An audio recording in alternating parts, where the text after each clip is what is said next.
Next നോക്കാൻ പോകുന്നത് node consistency, പിന്നെ arc consistency, path consistency, K consistency, പിന്നെ സ്ട്രോങ്ലി കെ കൺസിസ്റ്റൻ്റ് ആണ്, അതൊക്കെയാണ് നോക്കാൻ പോകുന്നത്. സോ നമുക്ക് ആദ്യം നോക്കാം എന്താണ് നമ്മൾ കൺസിസ്റ്റൻസി എന്ന് വെച്ചാൽ. നമ്മളിവിടെ ചെയ്യാൻ പോകുന്നത് കൺസിസ്റ്റൻസിയുടെ ആ ഒരു ഭാഗത്ത് നമ്മൾ ചെയ്യാൻ പോകുന്നത്, അതായത് നമ്മൾ കൺസിസ്റ്റൻ്റ് എന്ന് പറയുമ്പോൾ നമുക്ക് ആദ്യം തന്നെ നമ്മൾ പാർഷ്യലി ആയിട്ട് നമ്മൾ അസൈൻമെൻറ്റ് ചെയ്തിരിക്കും.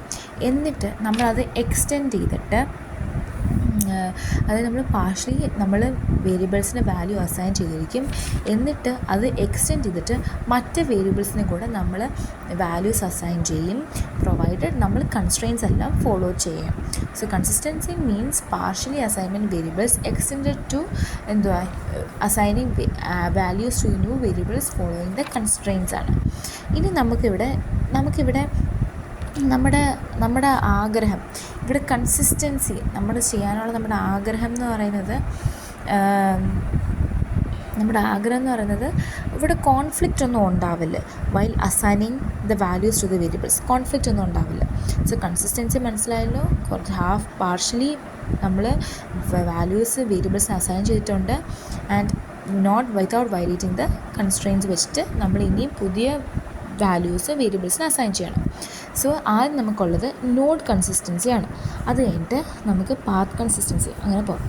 സോ ഫസ്റ്റ് എന്ന് വെച്ചാൽ ഒരു വേരിയബിൾ എന്നുള്ള കൺസിസ്റ്റൻസിയാണ്, ദാറ്റ് ഈസ് x1 എന്നുള്ള കൺസിസ്റ്റൻസിയാണ്. അതായത് നോട്ട് കൺസിസ്റ്റൻസി എന്ന് വെച്ചാൽ each variable will be having it's on, each variable alone follow it's rule. ഓരോ വേരിയബിൾ അവരുടേതായ റൂള് ഫോളോ ചെയ്യും. Each variable follow it's rule. ഓരോ വേരിയബിൾ ഇപ്പോൾ x1 അത് അതിൻ്റെ റൂള് ഫോളോ ചെയ്യും. അതാണ് വൺ കൺസിസ്റ്റൻസി എന്ന് പറയുന്നത്. അപ്പോൾ each variable follow it's rule. Example എടുക്കുകയാണെങ്കിൽ ഇപ്പം x1-നകത്ത് നമുക്ക് ഡൊമെയിൻ വാല്യൂ റെഡ് ഉണ്ട്, ഗ്രീൻ ഉണ്ട്. ആൻഡ് നമ്മുടെ കൺസ്ട്രെയിൻ വന്നിട്ട് നമുക്ക് ഈ x1-ൻ്റെ വാല്യൂക്കകത്ത് നമുക്ക് റെഡ് പറ്റത്തില്ല. അപ്പോൾ x1-ൽ നമുക്ക് ഗ്രീനേ പറ്റത്തുള്ളൂ, അല്ലേ? സോ ഇവിടെ എന്താണ് ഉദ്ദേശിച്ചേക്കുന്നത്? അതായത് each variable will be following its own rule. Next is arc consistency, two കൺസിസ്റ്റൻസിയാണിത്. ഇവിടെ നമ്മൾ വൺ കൺസിസ്റ്റൻസി അടിച്ചു, ഇനി അടുത്ത് ടു കൺസിസ്റ്റൻസിയാണ്.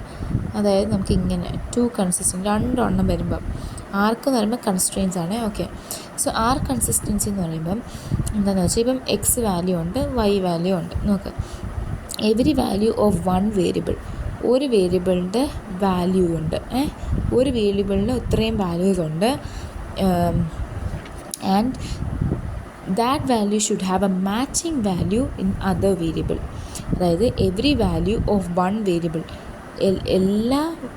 ഈ വേരിയബിളിൻ്റെ എല്ലാ വാല്യൂവിനും ഹാസ് സം മാച്ചിങ്, കുറച്ച് മാച്ചിങ് വേരിയബിൾ ഉണ്ട് ഇൻ അനദർ വേരിയബിൾ.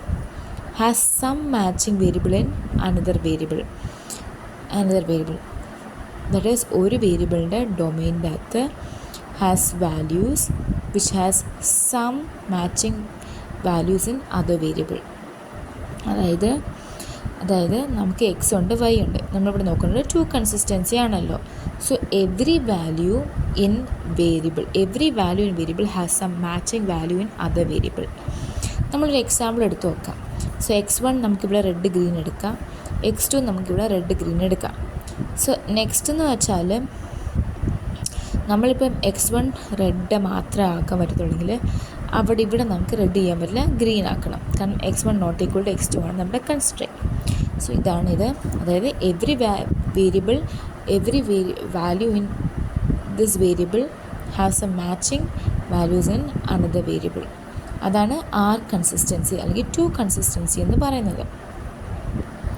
ഇനി അടുത്ത പാത്ത് കൺസിസ്റ്റൻസി എന്ന് പറയുന്നത്, അതായത് നമുക്ക് 3 വേരിയബിൾസ് ഉണ്ട്, എക്സ്, വൈ, ഇസഡ്.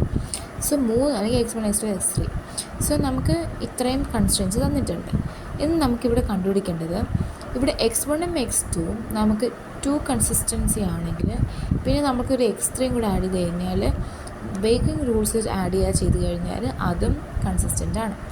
ഇപ്പോൾ കെ കൺസിസ്റ്റൻസി എന്ന് പറയുമ്പോൾ കൺസ്ട്രെയിൻ സാറ്റിസ്ഫാക്ഷൻ പ്രോബ്ലത്തിനകത്ത് k-1 വരെ ഉള്ളതിന് അത് കൺസിസ്റ്റൻ്റ് ആണ്. The kth value following the rule will also be consistence.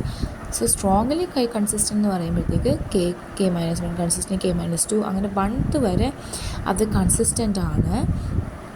അങ്ങനെയെങ്കിൽ അത് സ്ട്രോങ്ലി കൺസിസ്റ്റൻ്റ് ആണ്.